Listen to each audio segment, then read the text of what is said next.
Chaque jour de nouvelles révélations dans l'affaire Carla Moron. Une semaine après le début de la polémique, les différents protagonistes de cette folle histoire de sorcellerie continuent de défiler sur le plateau de Touche pas à mon poste afin de livrer leur version des faits.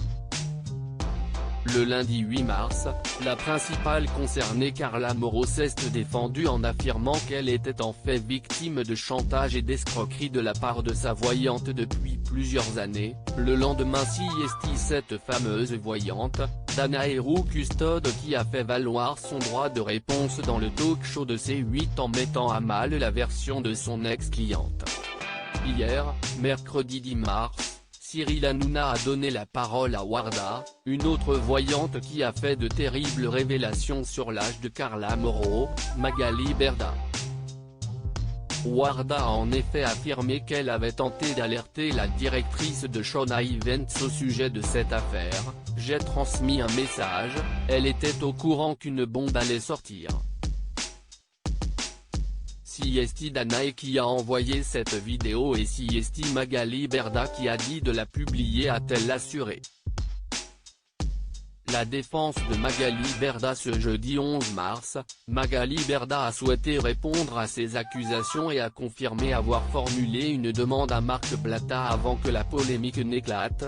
Le samedi, on a tous reçu un appel de Marc Blatta qui a lancé les vidéos. Il nous a dit voilà, il va se passer des choses parce que j'ai des dossiers, ça va sortir, il nous a prévenus au préalable.